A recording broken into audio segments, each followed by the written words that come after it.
Advertisement വരുന്നത് അങ്ങനെ തന്നെ ആൽഗോരിതത്തിനനുസരിച്ചാണ്. അഡ്വർടൈസ്മെന്റ് വരുന്നത് ഒരു ഫാമിലി, അച്ഛനും അമ്മയും മകളും മക്കളൊക്കെ ഒരുമിച്ച് നിന്നിട്ട് അച്ഛൻ എന്ത് ചെയ്യുന്ന ടിക്കറ്റ് ബുക്ക് ചെയ്യാണ്, റെയിൽവേ ടിക്കറ്റ് ബുക്ക് ചെയ്യാണ്. ഇപ്പോൾ റെയിൽവേ ടിക്കറ്റ് ബുക്ക് ചെയ്യുന്ന സമയത്ത് അതിലൊരു അഡ്വർടൈസ്മെന്റ് വന്നു. ഡേറ്റിംഗ് ആപ്പിൻ്റെ അഡ്വർടൈസ്മെന്റ് ആണ്. ഡേറ്റിംഗ് ആപ്പ് എന്താ നിങ്ങൾക്ക് അറിയാം, ഞാൻ വ്യക്തമായിട്ടൊന്നും പറയണില്ല.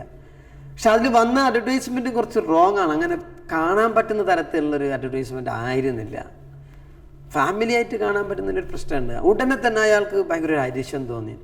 ഉടനെ ആ സൈറ്റിൽ താഴെ കമൻ്റ് ഇട്ടു അയാൾ, ഞാനിങ്ങനെ ടിക്കറ്റ് ബുക്ക് ചെയ്യാൻ വേണ്ടിയിട്ട് സൈറ്റ് ഓപ്പൺ ചെയ്തപ്പോൾ നിങ്ങളുടെ സൈറ്റിൽ വന്ന അഡ്വർടൈസ്മെൻറ്റ് റോങ് ആണ്, കാണാൻ പറ്റില്ല, ഫാമിലിക്ക് കാണാൻ പറ്റാത്തതാണ്, അത്തരം കാര്യങ്ങൾ ശ്രദ്ധിക്കണം എന്ന് പറഞ്ഞിട്ടാണ് മെസ്സേജ് അയച്ചത്.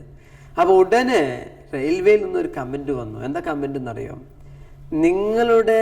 നിങ്ങൾ ഓപ്പൺ ചെയ്യുമ്പോൾ അവിടെ കാണിക്കുന്ന അഡ്വർടൈസ്മെൻറ്റ് തീരുമാനിക്കുന്നത് ഞങ്ങളല്ല, ഗൂഗിളിൻ്റെ അൽഗോരിതമാണ്, നിങ്ങളുടെ സെർച്ച് ഹിസ്റ്ററിക്ക് അനുസരിച്ചാണ് എന്ന്. എന്താ സെർച്ച് ഹിസ്റ്ററിക്ക് അനുസരിച്ചെന്ന് പറഞ്ഞാൽ മനസ്സിലായി കാണാം. അവർ സ്ഥിരമായി കാണുന്ന വീഡിയോക്ക് അനുയോജ്യമായിട്ടാണ് അയാൾക്ക് ആഡ് പോയത്. മനസ്സിലായില്ലേ? സോ ഇതാണ് സോഷ്യൽ മീഡിയ. തിരിച്ചറിയുക.